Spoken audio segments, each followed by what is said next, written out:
तो दोस्तों शुरू करते हैं आज की इंफ्रा न्यूज। पहली खबर जो आ रही है वो है बृहन मुंबई म्युनिसिपल कॉर्पोरेशन से, जिन्होंने बिड्स इनवाइट की है 16,621 करोड़ रुपीस की Versova Dahisar phase of coastal road project के लिए, जो बेसिकली ऑलमोस्ट पूरे मुंबई को एक कोस्टल रोड से कनेक्ट कर देगा। तो अभी करेंटली मरीन ड्राइव से लेकर बांद्रावली सीलिंग के एंड तक जो है काम चल रहा है कोस्टल रोड का। उसके बाद में वर्सोवा तक बांद्रावली सीलिंग से एक ब्रिज का काम चल रहा है जो जुहू बीच के सामने से जाएगा, और अब इसके आगे जो है वर्सोवा से दहीसर के बीच में भी कोस्टल रोड प्रोजेक्ट बनने वाला है। इसके कारण 70% ट्रैवल टाइम रिड्यूस हो जाएगा मुंबई के अंदर नॉर्थ साउथ ट्रैवल करने में वेस्टर्न वाली साइड पे। अब दोस्तों ये भी एक मेगा प्रोजेक्ट है, 4.5 किलोमीटर का यहाँ पर एलिवेटेड रोड होगा, बास्केट ब्रिजेस होंगे, आर्टिलरी रोड्स होंगे, समुद्र और मैंग्रोव्स के ऊपर से बहुत सेक्शंस में ये जाएगा।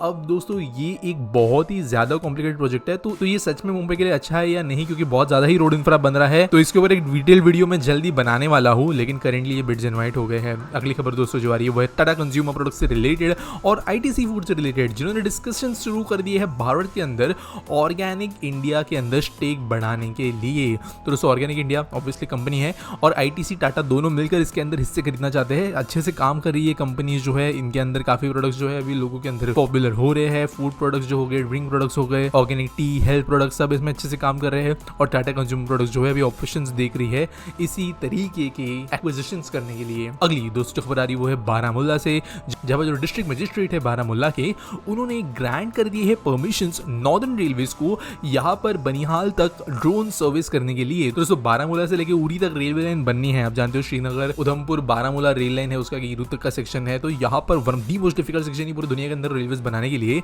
यहाँ पर अभी इस सर्वे को करने के लिए एनओसी दे दी गई है। अब ऑब्वियसली इसके बाद में जो है प्रॉपर डीपीआर बनेगा, अप्रूवल्स आएंगे, लेकिन स्टेप बाय स्टेप हमारे देश की जो रेलवेज है वो पहुंच रही है बॉर्डर्स के काफी नजदीक और काफी सेंसिटिव एरियाज के भी अंदर। अगली दोस्तों जो खबर आ रही है वो है नॉर्थ ईस्ट इंडिया से, जहां पर फिर से रेलवेज ने एक और उपलब्धि हासिल की है, जहां पर अप्रूवल इन्हें मिल गया है फाइनल लोकेशन सर्वे के लिए 223 किलोमीटर लंबे सैरम या अजीवाल से लेकर भीपचुआ रेलवे लाइन के लिए, जो मिजोरम के अंदर मौजूद है म्यांमार बॉर्डर के ऊपर। ये मे भी आगे जाके इंटरनेशनल लाइन भी जाएगी, लेकिन ये दी मोस्ट एजेस्ट पार्ट जो नॉर्थ ईस्ट के अंदर आते हैं बॉर्डर स्टेट्स में, वहां पे कनेक्शन देने का काम करने वाली है। तो ये सर्वे होने के बाद में ऑब्वियसली जो मैंने पिछले न्यूज में कही वो वाले काम यहाँ पर भी होंगे, और ये अगर लाइन जब बन जाती है तब गुड्स ट्रांसपोर्टेशन, पैसेंजर ट्रांसपोर्टेशन के लिए बहुत मदद मिलेगा।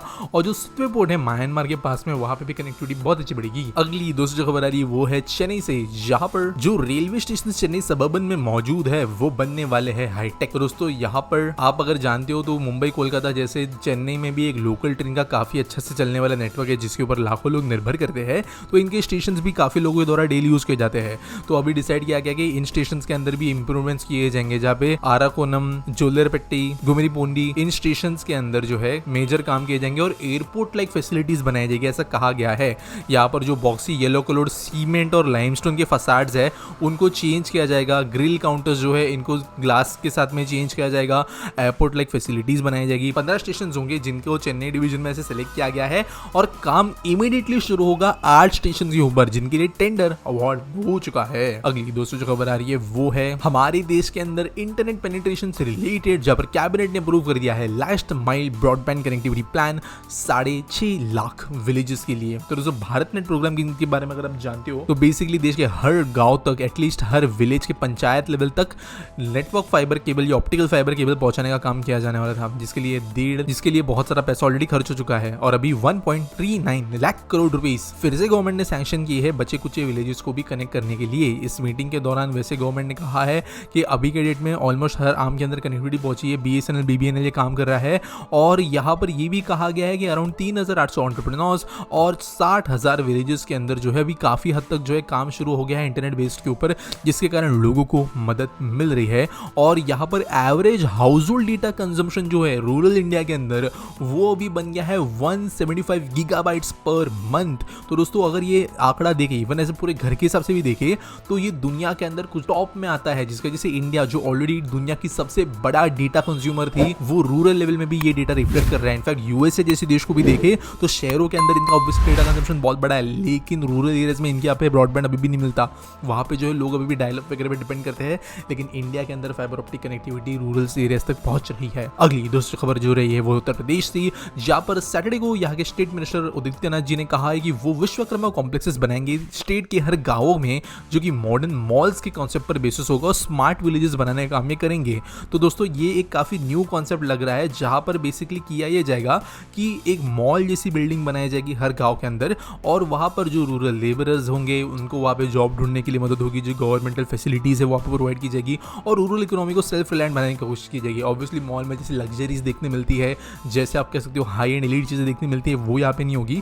मॉल से मतलब यह है कि वन स्टॉप सोल्यूशन बिल्डिंग बनाई जाएगी लोगों के लिए, जो अपने काम के लिए इन बिल्डिंग्स का इस्तेमाल करवाएंगे, और स्पेसिफिकली सेल्फ रिलायंट काम जो होते हैं वो करने के लिए, जैसे कि टेलरिंग हो गया या कोई स्किल बेस्ड वर्क हो गया, वो यहाँ पर करने के लिए जगह अवेलेबल होगी। अगली दोस्तों खबर जो आ रही है वो है देश के लैपटॉप बैन या होने वाले लैपटॉप बैन से रिलेटेड, जब 44 IT hardware manufacturers including global PC makers ने रजिस्टर कर दिया है देश में लैपटॉप, टैबलेट और पर्सनल कंप्यूटर्स मैन्युफैक्चर करने के लिए।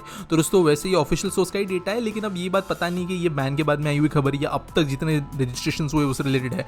लेकिन एक बात यहाँ पे समझ में आ रही है कि जो PLI स्कीम गवर्नमेंट ने निकाली थी लैपटॉप एंड हार्डवेयर मैन्युफैक्चरिंग के लिए, जिसके बारे में हमने कुछ महीनों पहले न्यूज़ कवर की थी, ये एक प्रिलिमिनरी इंडिकेशन था कि गवर्नमेंट कुछ तो ऐसे करने वाली है, क्योंकि इंडिया को पहले भी ऐसी चीज़ें कर चुकी है, और अभी 44 ऐसे कंपनीज है जो इंडिया के अंदर लैपटॉप मैन्युफैक्चरिंग के लिए एक्चुअल रजिस्ट्रेशन कर चुके हैं। अब फैक्ट्रीज किसकी पहले बनती है वो देखी जाएगी, या लोग साथ में फैक्ट्रीज बनाते हैं वो भी देखना पड़ेगा। अगली खबर दोस्तों जारी वो है पुणे मेट्रो से, जिन्होंने रिकॉर्ड हाई राइडरशिप अचीव की है 52,400 कम्यूटर्स की, और पिंपरी शिवाजीनगर और वानस रूबी हॉल क्लिंग रूट्स के ऊपर ये काम किया गया है। तो दोस्तों इसके पहले जो पुणे मेट्रो का सेक्शन ओपन था वो लिटरली एक जोक सेक्शन था, लोग जो है जॉय राइड्स के लिए यहाँ पे जाते थे, और काफी कम संख्या में ऐसे लोग यहाँ पर ट्रैवल करते थे जो एक्चुअल में A to B अपने काम के लिए जा रहे हैं। तो यहाँ पर जब ये सेक्शन ओपन किया गया हमारे PM के द्वारा सैटरडे लास्ट वीक को, तो यहाँ पर ऑब्वियसली एक्चुअल में रूट की इंपॉर्टेंस बढ़ी है और लोग इसे पसंद कर रहे हैं, क्योंकि ये दोस्तों अभी जॉय राइड्स नहीं बचे, क्योंकि अभी 3-4 दिन हो गए हैं, लेकिन यहाँ पर इंपॉर्टेंट बात यह है कि राइडरशिप बढ़ रही है, और ये एक चीज़ का इंडिकेशन है कि जब पूरे पुणे मेट्रो का रूट खुलेगा, स्पेशली IT एरिया सब तक कनेक्टेड नहीं है,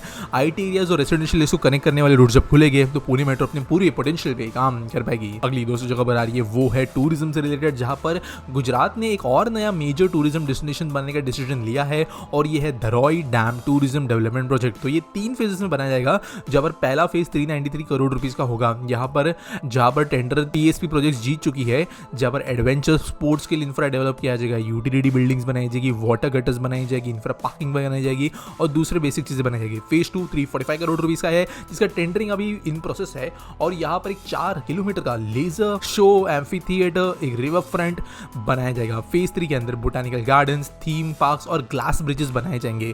दोस्तों statue of unity, Sabarmati river front, और अभी जो तापी रिवर फ्रंट वगैरह है, ये सब एक काइंड ऑफ आप कह सकते हो प्रूवन एग्जांपल्स है कि मैन मेड स्ट्रक्चर्स भी टूरिज्म के लिए एग्जांपल्स बन सकते हैं। कच्छ में जो विलेज बना है वो भी काफ़ी अच्छे से चल रहा है। इनफैक्ट दोस्तों गुजरात ने ये भी क्लेम किया कि इंटरनेशनल टूरिज्म के हिसाब से वो नंबर 1 पे है। वो आंकड़ा जो है अभी वेरीफाई होगा साल के अंत तक, लेकिन ये एक और इनिशिएटिव ये है। आज के आस्क पीटी सवाल के बारे में बात करिए तो I am your god of all पूछते हैं, why cleaning rivers like Ganga is so difficult, what should we and the government do to clean it. तो यार देखो ये सवाल ना मैं एक एक्चुअली वीडियो में डिटेल में कवर कर चुका हूँ कि रिवर्स क्लीन हम कर ही नहीं सकते। क्यों? अब देखो लॉकडाउन के दौरान सभी को याद होगा कि उस समय पर हम सब घर में थे, फैक्ट्रीज बंद हो गई थी, इंडस्ट्रीज बंद हो गई थी। उस समय पर अगर आप वीडियोस देखिए, चाहे वो दिल्ली की यमुना के हो, गंगा के अंदर हो, हरिद्वार में, ऋषिकेश में, तो ये नदियाँ इतनी साफ हो गई थी, आपको 15-15 फीट नीचे तक जो है पानी का क्लिस्टर क्लियर होकर नीचे जमीन दिख रही थी। जबकि अगर आप जाते हो तो ऐसे मडी पानी दिखता है। इसका मतलब क्या है? इसका मतलब ये है कि गंगा या कोई दूसरी नदी के अंदर क्लीनलीनेस जब करवानी है हमें, तो मेजर काम उसको साफ करने से नहीं होगा। मेजर काम उसमें जो चीज़ें जाके उसको गंदा कर रही है उसको रोकने से होगा। अगर हम किसी तरीके से ओवरनाइट फिर से सारी इंडस्ट्री से जो भी एंटर करता है गटर वगैरह वो बंद कर देंगे गंगा के अंदर, तो हमें उसमें क्लीन करने का जरूरत है नहीं, अपने आप वो नदी क्लीन हो जाएगी, क्योंकि नदी बहते रहती है, पानी जो है वो रिप्लेस हो जाएगा। प्रॉब्लम जो अभी हम बात करते हैं गंगा क्लीनअप के लिए, तो यहाँ पर जो ऐसे प्लास्टिक जमा करने वाली बोट है या जाली लग के लगी है, ये सब चीज़ें कुछ इफेक्टिव नहीं। हम इतनी बड़ी नदी को उस चीज़ से कवर नहीं कर सकती, ये शोपीस चीज़ें होती है। मेन काम जो होता है वो STPs का होता है, सीवेज ट्रीटमेंट प्लांट्स, जो पानी जो है अंदर जाएगा नदी के उसको क्लीन करके ही भेजे, वहाँ पे कचरा जाने ही ना दे, कि इनपुट को ही रोक दिया जाए। अब गवर्नमेंट इंडस्ट्रीज के ऊपर रूल्स लगाती है, गवर्नमेंट रिस्ट्रिक्शंस लगाती है, गवर्नमेंट नालों को रोक रही है, गवर्नमेंट STPs लगा रही है, लेकिन फिर भी हम इंडिया में रहते हैं। हमारे यहाँ पर आपका घर अगर बाजू में है तो आप अपना पर्सनल नाली वहाँ पे बना लेते हो। एक गाँव के अंदर की एक नाली को गवर्नमेंट जो है रिस्ट्रिक्ट नहीं कर सकती। सिटी कोड्स में ये होता नहीं, और ऑब्वियसली ब्यूरोक्रेटिक करप्शन तो है ही, जिसकी वजह से जो है कहीं पर रूल्स कुछ होने के बावजूद भी पॉल्यूशन कंट्रोल डिपार्टमेंट की इनएफिशिएंसी की वजह से हमें प्रॉपर्ली एफ्लुएंट्स जो है वो ट्रीट होते हुए नजर नहीं है, बस वो चले जाते हैं नदी के अंदर रात भर में। तो ये दिक्कतें जो है नदी को गंदा बनाती है। हमें तो अब एज एन इंडिविजुअल समझना ही है कि हमें कुछ बेचना नहीं है, हमें हमारे घर के अंदर किसी भी जगह पे जाने नहीं देने, अगर हमारे हाथ में वो है तो। लेकिन मेन काम जो है वो इंडस्ट्रीज़ और इनकी इंडस्ट्री से आने वाले इनपुट को रोकने का है। उम्मीद करता हूँ आपको सवाल का जवाब मिल गया होगा। अगर आपके पास कोई सवाल है आप नीचे मुझे कमेंट सेक्शन में पूछ सकते हो। अगर आपको कोई न्यूज़ सबमिट करनी है तो उसके लिए भी आपको डिस्क्रिप्शन में लिंक मिल जाएगी। साथ साथ अगर आपको ये वीडियो अच्छा लगा तो इसे लाइक करिए, हमारे चैनल को सब्सक्राइब करना, और मिलेंगे अगले वीडियो में।